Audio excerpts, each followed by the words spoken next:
折り紙とお花を使って夏のミニチュアアレンジメントを作っていきましょう。かき氷屋さんのかわいいアレンジメントです。それでは作っていきましょう。折り紙の和紙でカブトムシを作っていきます。わかりやすく大きい紙で説明しています。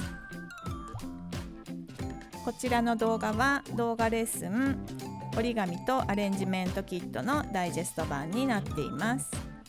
カブトムシを作るのに必要な和紙やかき氷のアレンジメントを作るのに必要なプリザーブドフラワー、ガラスの器、スプーン、かき氷屋さんの旗を作るのに必要な布やワイヤーをセットにしてキット販売しています。作り方の分かりやすい動画もついています。初めての方でも楽しく夏のアレンジメントは作っていただくことができます。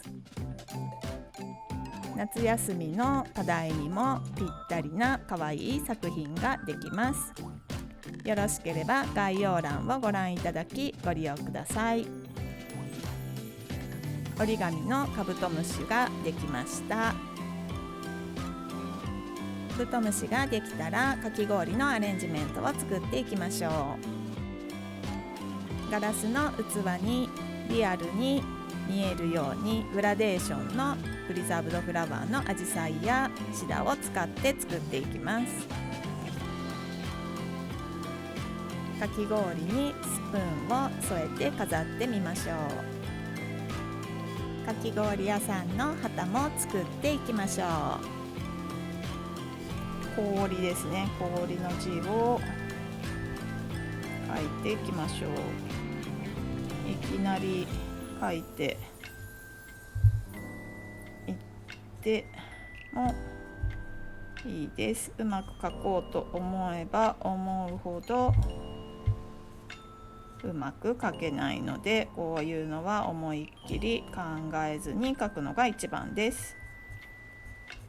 ここを太く字を太くしていただき、これは、油性ペンを使った方がいいと思います。油性ペンを使って字を一応太くしておきましょう。氷こうですね。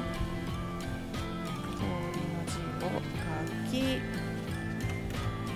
今ちょっと白い紙でやっていますのであれですけど、こんな感じになっています。そして波模様ですね。波模様をギザギザとちょっと作っていってください。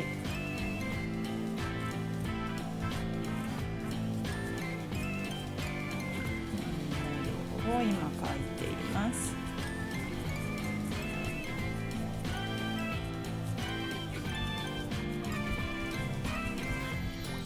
旗があると味が出ますね。ミニチュアの飾りとして味がすごく出ますので、紙より布というところもいいと思います。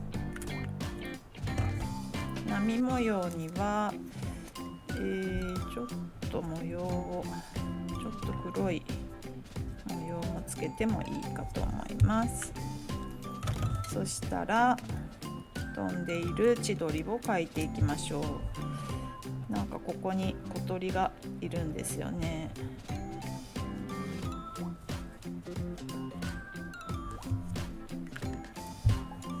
こんな感じになりました。カブトムシがやってきました。夏の飾りになります。